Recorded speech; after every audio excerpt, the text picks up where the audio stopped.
皆さんこんにちは、K です。ဒီနေ့ကတနင်္ဂနွေနေ့ဆိုတော့အတန်းနေမသွားရဘူးဆိုတော့ K နဲ့အတူတနေ့တာကိုဖြတ်တန်းလိုက်ရအောင်။နိုးနိုးချင်းအရင်ဆုံးကျမကြီးအာမခံသွားဆောင်လိုက်ပါတယ်။အဲ့ဒါနဲ့အောက်ထပ်ကိုဆင်းရမှချင်းတူတူဆိုပြီးတော့ပြေးရမယ်အမိုက်တွေပါယူသွားလိုက်ပါတယ်။ K တို့နေတဲ့ဒီခိတကုအခါပါနေမှာကအမိုက်ခွဲရတာသိပြီးတော့မခတ်ဘူးပေါ့နော်။ပုံမှန်နေ့စဉ်သုံးနေတဲ့ပစ္စည်းတော်တော်များများကမိုးရီတို့ကွန်မီထဲမှာထည့်လို့ရတာဆိုတော့တော်တော်လေးအဆင်ပြေပါတယ်။အခုကတော့လော်ဆွန်ကိုသွားနေတာဖြစ်ပါတယ်။ခေရိုနေတဲ့နေရာကဘူတာနဲ့ကတိတ်ပြီးတော့မဝေးဘူးဆိုတော့လမ်းလျှောက်သွားရုံ9မိနစ်လောက်ဆိုရင်ရောက်ပါတယ်။ဒီဟာကတော့ခေနေတဲ့အဆောင်လေးပါ။ဒီဆောင်ကကျောင်းကနေပြီးတော့ကျောင်းဆောင်လိုမျိုးအနေနဲ့သူတို့ကစီစဉ်ပေးထားတဲ့နေရာဆိုတော့နေရတာလည်းတော်တော်လေးကျယ်ပြီးတော့တန်ပါတယ်။အောက်ထပ်ကိုရောက်လက်စားနဲ့တခါတည်းမေးသွားစစ်လိုက်ပါတယ်။သူကအဆောင်ဆဆရောက်တာနဲ့ဒီလော်ကာဘတ်စဝါကိုသူတို့ကပြောပြပြီးတော့ဘယ်လိုဖွင့်ရတယ်ဆိုတာလေးပြောပြပါတယ်။ခေရိုအဆောင်ကသူက9တက်ရှိတာပေါ့နော်။ဒီအောက်ဆုံးတက်မှာကျတော့မနက်စာညစာကျွေးတဲ့နေရာရှိမယ်။ဒီ reception ရှိမယ်။ study hall ရှိမယ်။ဒီ RA တွေအတွက် meeting room ရှိမယ်။ပြီးတော့ studio တို့ music studio တို့ kitchen တို့ကလည်းဒီအောက်ဆုံးတက်မှာပဲရှိတာပေါ့နော်။ခေရိုအဆောင်ကသူက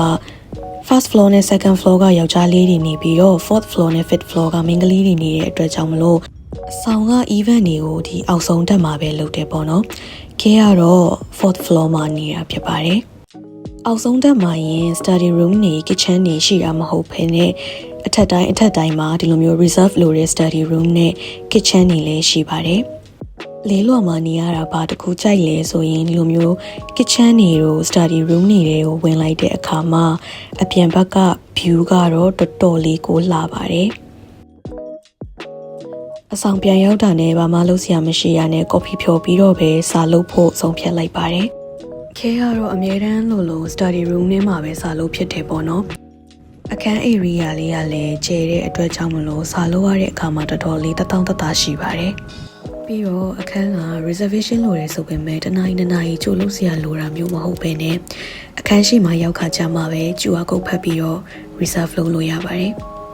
တကယ်တော့ပေါ့နော်ဒီတပတ်စာအင်စာတွေကအကုန်ပြီးသွားပြီပေါ့နော်ဒီနေ့ကတော့ test တွေအတွက်ပြန်ပြီးတော့ note ထုတ်နေရပဲဖြစ်ပါတယ်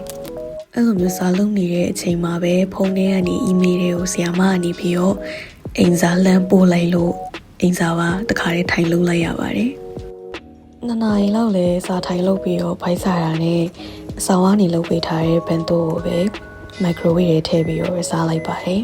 ဗီဒီယိုလေးကလည်းတော်တော်လေးရှည်နေပြီဆိုတော့ဒီလောက်နဲ့ပဲဆုံးသက်လိုက်ပါမယ်ဆုံးထိကြည့်ပေးတဲ့အတွက်ကျေးဇူးတင်ပါတယ်